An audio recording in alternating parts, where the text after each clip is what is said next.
Ce matin 6 août, Dieu nous fait grâce qu'on puisse se retrouver pour pouvoir honorer donc notre drapeau.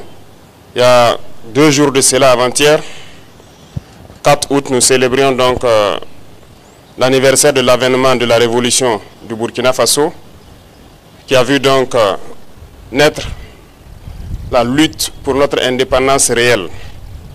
Le 4 août 1984, le Nord-Burkina Faso est né avec le drapeau que nous venons de monter, les armoiries, l'hymne national, tout a été changé. C'était un espoir de pouvoir donc donner un souffle nouveau à notre pays. C'était bien sûr à la veille du 5 août qui consacre donc la proclamation de l'indépendance qui nous a été donnée donc en 1960. Alors je souhaite que nous puissions travailler et faire en sorte que l'année prochaine, à cette même célébration, que nous soyons en train de consolider l'indépendance réelle que nous sommes en train de nous battre aujourd'hui pour acquérir. Que chacun s'y mette, parce que l'indépendance ne se donne pas, ça s'arrache. Et c'est cette lutte que nous sommes en train de mener actuellement. Depuis quelques semaines, je dirais de cela, il y a des rumeurs de tentatives de déstabilisation de notre pays. Et je pense que certaines presses sur la place ont aussi relaté certains faits. Alors en tant que travailleur de la présidence, c'est un devoir de pouvoir vous donner l'information juste et que vous puissiez aussi informer d'autres personnes en retour.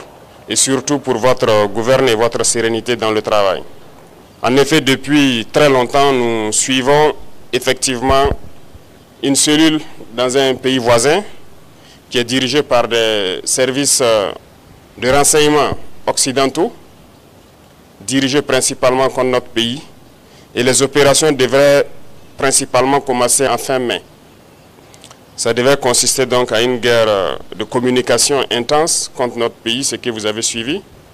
En plus de cela, il devait y avoir donc une guerre informatique également. Nos systèmes informatiques devraient être attaqués pour créer un blackout.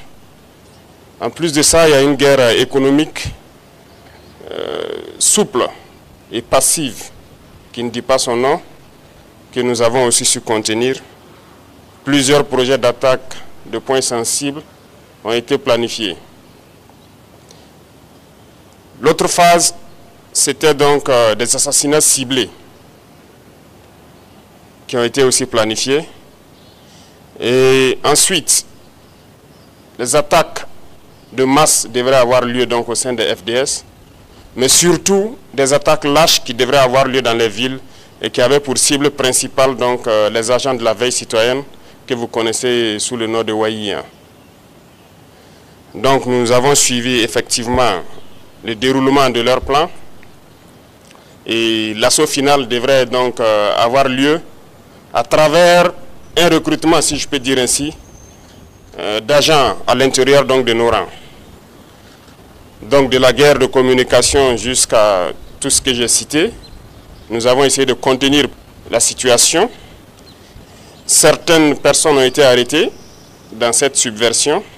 Dans les projets d'attaque, environ une dizaine, malheureusement, de personnels FDS qui ont été arrêtés avec des complicités avérées en lien avec les terroristes, qui sont différents de ceux qui sont dans la subversion. Donc ces personnels étaient en lien avec les terroristes, les donner les informations nécessaires pour mener des attaques. C'est malheureux que ce soit des Burkinabés et encore des personnels de FDS, mais c'est le cas. En plus de ça, certains médias aussi ont relaté le fait que certains éléments des BIR ont été contactés. C'est vrai. Vous savez que les BIR sont le fer de lance de la lutte que nous menons actuellement. Tous ceux qui ont été approchés nous ont rendu compte et nous suivons la situation.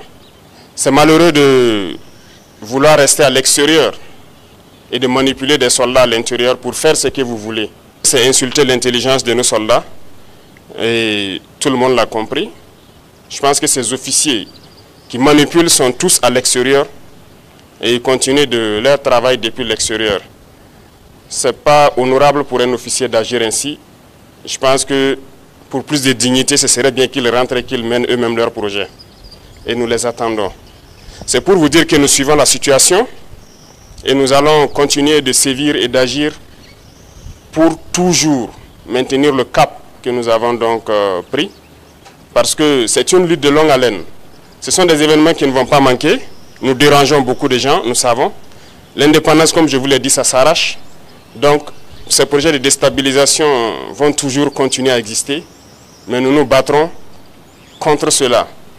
Parce que une révolution, ça se combat toujours. Mais une révolution aussi, il y a des gardiens qui maintiennent la révolution et vous en faites partie. Il y a des gens qui n'ont pas été arrêtés jusque-là, qui pensent avoir eu la chance. Non, ils n'ont pas de chance. Nous les suivons. Donc tous ceux qui sont dans ces projets, c'est les inviter à se départir parce que nous n'allons pas hésiter un seul instant à agir comme il le faut pour l'intérêt du Burkina Faso. Et j'espère qu'ils nous comprennent et qu'ils nous entendent. Donc voilà l'information que je tenais à vous donner et que les gens soient sereins. Nous allons continuer d'évoluer. Nous prendrons toutes les... Makambo Bandi. Afrique et Juif Fox Moussoussou. Tali image. Le président Ibrahim Traoré. Le président de transition. Il y a Burkinabé. A eu une décision clé. En limite au combattre dans les États-Unis. A rejeté le financement à Fonds monétaire international. Et à lobby pour Afrique tellement. Pour Afrique changer. Pour Afrique à Kendeliboso et sengité ba États-Unis baya. Et sengité ba français baya. Et sengité ba européen baya ba cha appui na Afrique pour Afrique Kendeliboso. Andimi ko kende guerre na États-Unis. Andimi ko affronter tous les pays tout puissants. Et à Sengi appui, il y a tous les présidents africains. Et surtout à Sengi appui numéro 1. Et pas le président Félix Antoine Tshisekedi Tshilombo.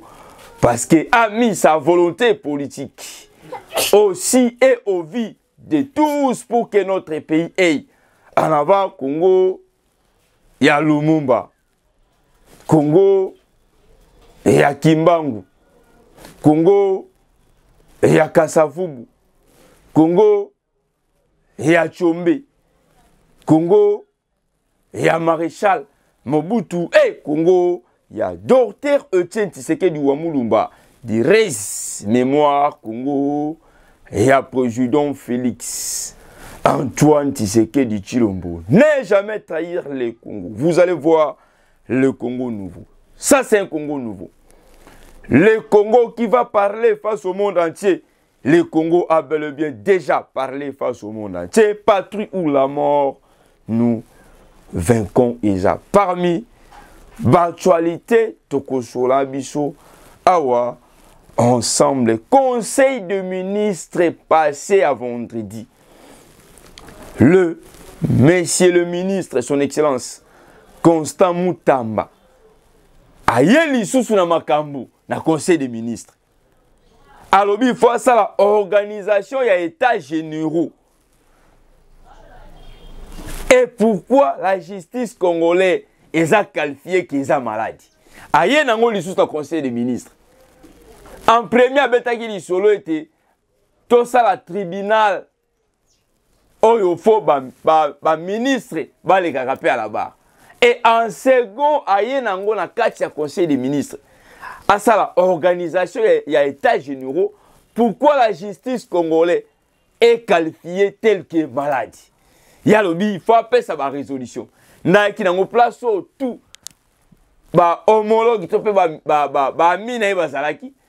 Et devant le magistrat suprême qui est le commandant des bien fonctionnement de l'État, le bulldozer congolais, il s'appelle le président Félix Antoine Tshisekedi Tshilombo, a expliqué en face à homologue naï comment il faut ça l'organisation, il y a état généraux, il y a justice congolaise. Moutou, il est vraiment félicité. Son Excellence, Monsieur le ministre, Constant Moutamba. Oyo a une décision clé. Et Ezalaki na conseil des ministres, bafoua, bachala. Ezalaki au Pessimbois, Mboa, Aboyi, Eza parmi Actualité tokosola biso awa ensemble tokobeta lisolo ya IGF. Inspection générale de finances IGF en cycle a été déjà depuis longtemps. Na époque, il y a Maréchal Mobutu aussi IGF ezalaki. Mais malheur à série wana ezalaki simple instrument. Tango Tata Ekolo Félix Antoine Tshisekedi Tshilombo au sommet de l'État atali lolenge qui moyibi ezalaki na Congo pe ba détournement a bel et bien décidé na IGF asala mosala pona kokanga mibi nyonso.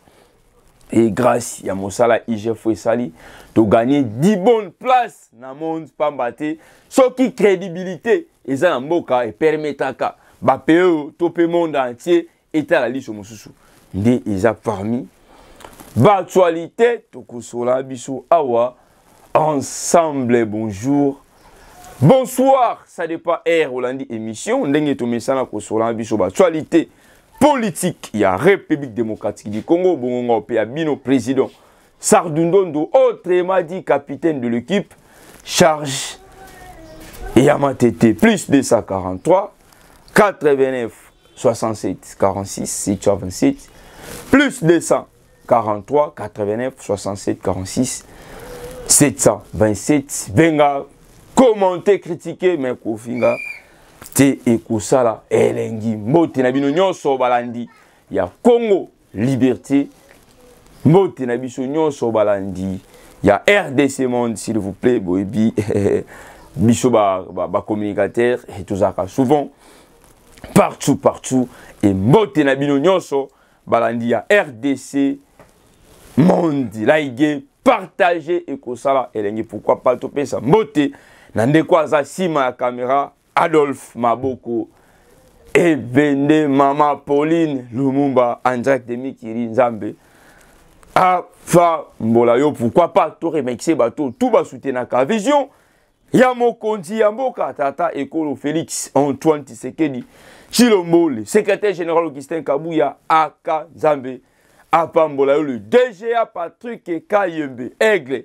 Bon voyage le directeur des projets Alexis Sangui Matanda, le directeur Maya Kawasa, Dieu donné Maman Thérèse Boujimbungi, ceux qui ont même moral, nous sommes censés d'informer à temps réel les Congolais partout place Bazali, Congo, Ekomi, Wapi, Congo, Ezokende, Wapi.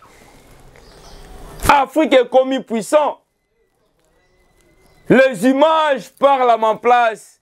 Bon, les là qui trop na RDC Monde TV, Maman Pauline Lumumba.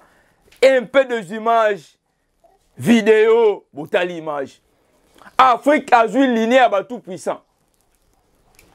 Le président des transitions africains, le président Ibrahim Traoré, a signé appui, il y a président Félix. A signé force, il y a président Félix. Pour combattre les États-Unis, pour combattre les pays tout autre, tout puissant. Tola qui sabango était Afrique peut développer et c'est une carabangote. Afrique peut qu'elle liboso et c'est appui na bangote.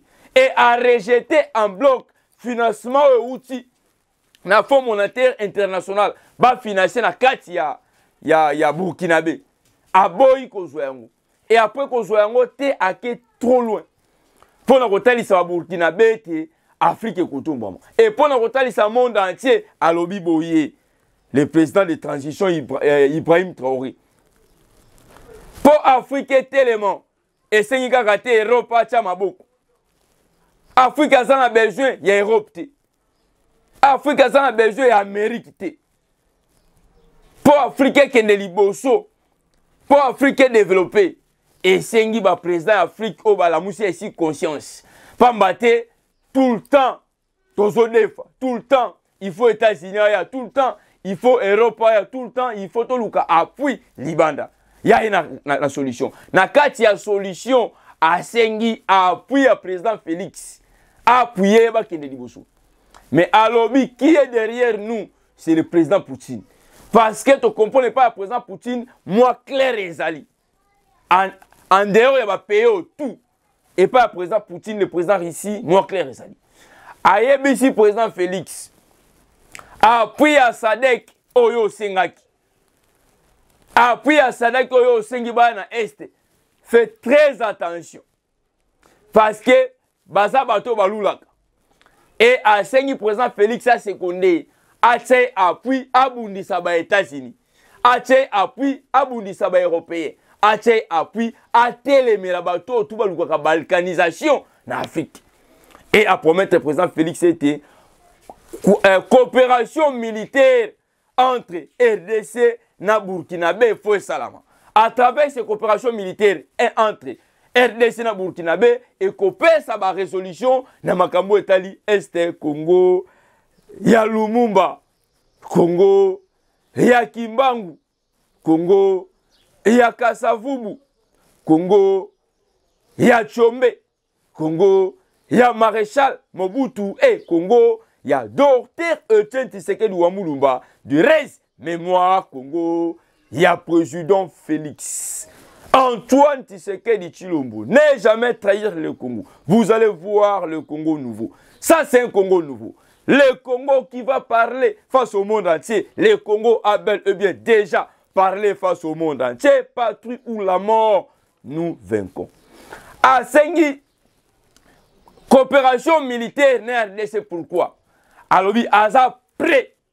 Il y a Kotina Basoda Burkinabé, Bana Est et à Congo. Pour mettre fin à makambo etali agression rwandais sous couvert M23. Et là, il y a un président Félix appui pour combattre les États-Unis, combattre les Européens, aligner l'Afrique comme puissance dans le monde entier, aligner l'Afrique tellement, aligner l'Afrique balkanisation, il y a l'Afrique ici là. Complot international parce que le président Félix est clair. Il y a eu complot international. Agression rwandaise sous couvert M23 au sol congolais. Aussi et au vu de tous, tous les présidents été, nous sommes agressés. Tous les présidents africains été RDC agressés. Et pourquoi beaucoup de temps, pendant que les bulldozer congolais, il est là en train de mouiller les maillons du matin, midi, soir, pour appeler sa solution à Est. Et le président Ibrahim Traoré, le président de transition, c'est un militaire. C'est un militaire. Coup d'état militaire. C'est un militaire.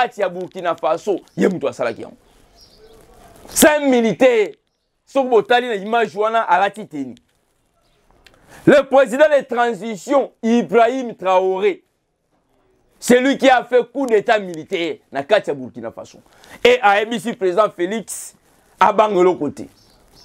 Et le Roya le président Félix accompagné. Parce que dans l'Afrique, il y a Tali. Président crédible, président sincère et président a un souci, il y a Africain changé, il s'appelle le bulldozer congolais qui est le président Félix Antoine Tshisekedi Tshilombo. Chef Wazaki clair. À lobby na kati ya États-Unis, président Félix. À lobby yango partout, place ya Tamboli. A expliquer bato nyonso soka ye alakisi. Comment RDC a agressé et pas moi non Paul Kagame. Rapport ya Monesco et ici communauté internationale. Comment fait-il Rwanda agresser RDC? À l'époque, Jean-Pierre Bemba Gombo, ministre de la Défense, avant remaniement avant nouveau gouvernement Bima s'il vous plaît. Jean-Pierre Bemba Gombo, ministre de la Défense, ayami communauté internationale, awa, namboka na biso. Drone ya capture et mati likolo. Et y a preuve ya kolakisa, basoda rwandaise, baso traversé, bauti Rwanda, baso kota na RDC. Drone, drone CH4, ya Eutaki Chine. À l'époque, tout ça, les langues, et mati. Et ça les capture. Baeli Yango, ministre de la Défense à l'époque, Jean-Pierre Bemba Gombo. Tango Ayambi, communauté internationale, Awana Congo, à la qui s'y preuve. Bota la nenge, militaire américain et militaire rwandais, bazoko na sol congolais, avec preuve. Deuxième rapport et salami. Nakatia deuxième rapport, Pesika ka Congo raison. Mais aucune sanction jusque-là. Il y a eu complot international. aucune sanction. Preuve, il y a photo. Preuve, il y a vidéo. Ministre à la qui communauté internationale. Bah noter bazo comment. Comme si bah qu'on soit résolution sur. Et bisope bah congolais, tous ça qui très content. Il y a côté là, l'olenge saleli, il y a VPM à la qui si bon. Et la qui si était bah qu'on traiter dossier. Et il y aura des sanctions contre Kigali. Tout le monde dit ça dans des mots Kigali tout le monde mais non. Tout le monde dit FIFA à ça d'ici. Et là, au moment où il y a Kigali, FIFA a invité RDC, toi, Kobeta, il y a Kigali. Tu boy. Il y a eu complet international. Pendant que tu as la sanction na Kigali. Mais FIFA a sali mo eloko na Kigali. Oh, bah, joueur congolais, bah, qui ne Kobeta. Pendant que tu as lisano ndemo et betami, tu communiqué. Bah, je suis congolais. Bonjour, bah, eloko te. Les joueurs étrangers, ils ont compris qu'il ne faut pas communiquer. Mais tellement le président des transitions burkinabé, Ibrahim Traoré, a saigné le beaucoup à président Félix pour combattre la dictature tout le monde entier, c'est très important. Afrique endémie, to sangana ini, to bunaba États-Unis, to sangana ini, to bunaba américain. To sangana ini to bengana ba européen na mboka la biso. Soué ba européen za est ya Congo ba kabola yango. Moena quelque chose Paul Kagame azo esiré bango. Na kati ya est Kagame a sacrifié 65%. Yemuka tia na 35%.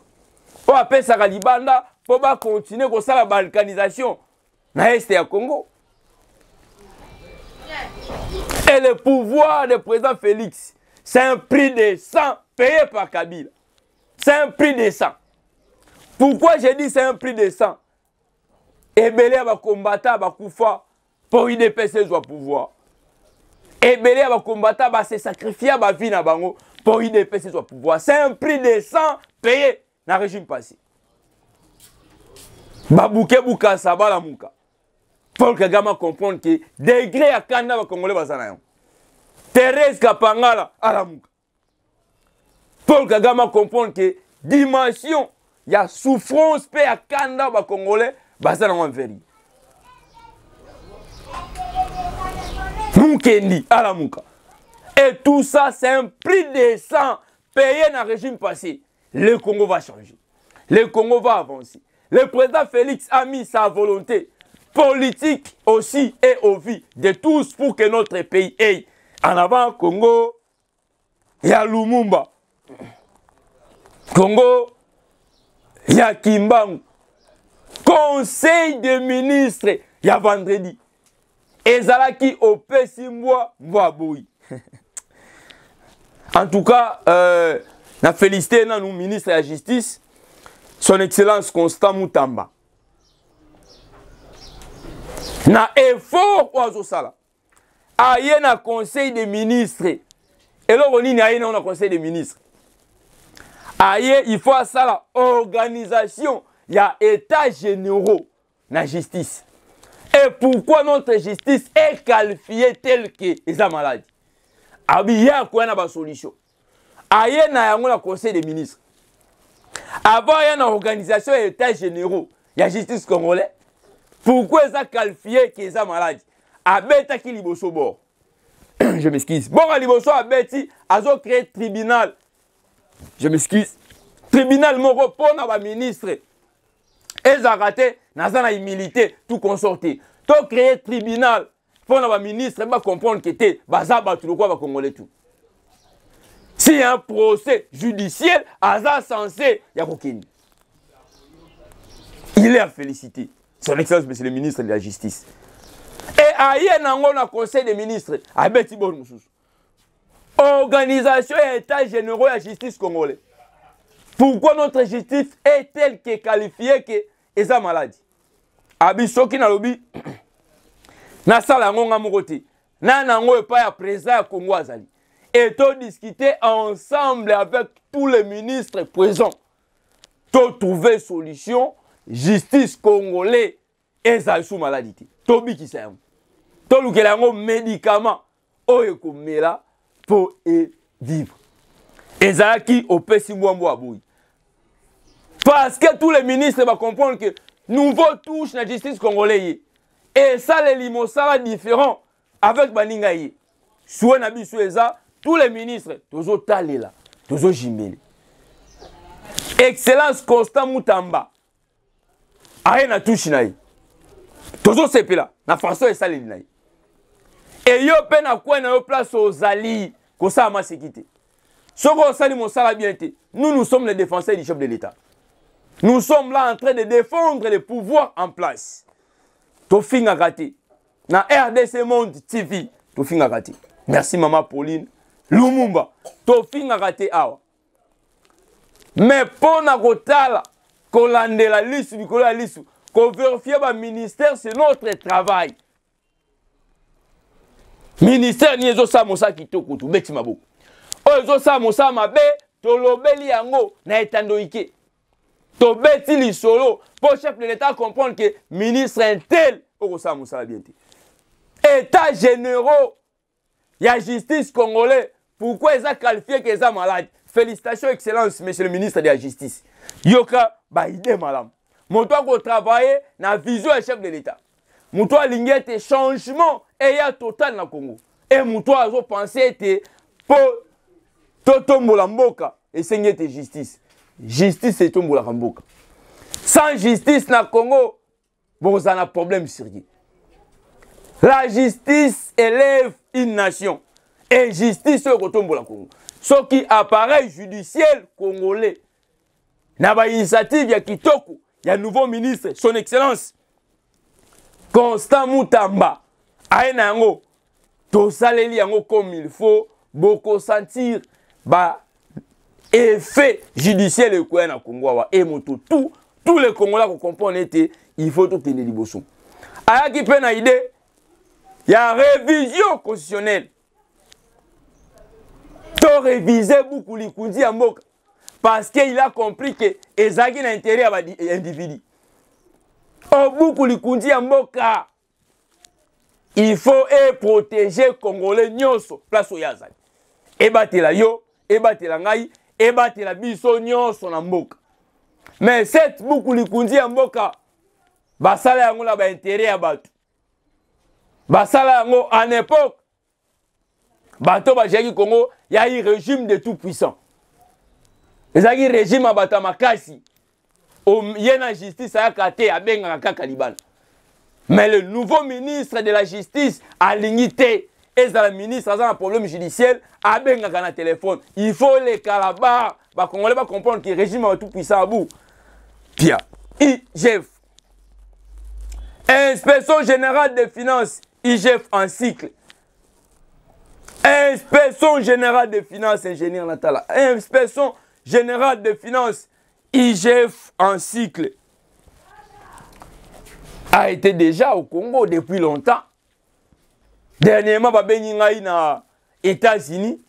Mais le président IGF, depuis que IGF IGF a été déjà résisté depuis longtemps. À l'époque, il y a le président Mobutu Ezalaki. Mais c'est un simple instrument. Quand le président Félix Aye a tali degré de détournement dans le Congo et le Kindelo. A tali degré, il y a qui moïbo et qui na Congo à l'obité. Tout le monde a trouvé solution pour Makambo et les cas. Tout le monde a trouvé solution pour Makambo et les cas bien. À travers tout ça, a confié Gilles Alingeti. A ébicié Talelanga qui moïbi au nyonso et ça na Congo et si là. Ceux qui m'ont toibi na Congo, na entreprise publique à l'État congolais, m'ont toibi na caisse à l'État, qui n'est place à ça comme ça là. Yebisa été tout mon yo yidimbo. Inspecteur général des finances à Yoki, inspection ya mokonzi mboka. Abi je vais appliquer inspection chef de l'État. Abandi Mosala. Atali na table à l'État contrat chino-congolais. Au signement en 2001, le gouvernement chinois a utilisé cuivre, lithium minéré pendant 17 ans. Et contrepartie koya na Congo. Pour contrepartie ya na Congo et sengi 9 milliards.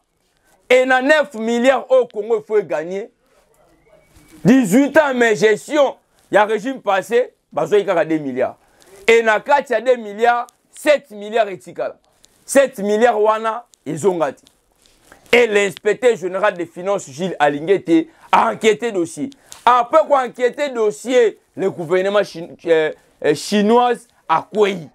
Et 7 milliards, ils allaient rembourser na caisse à l'État. À travers 7 milliards, le Congo a la capacité, il y a que tripler la route au Totonga.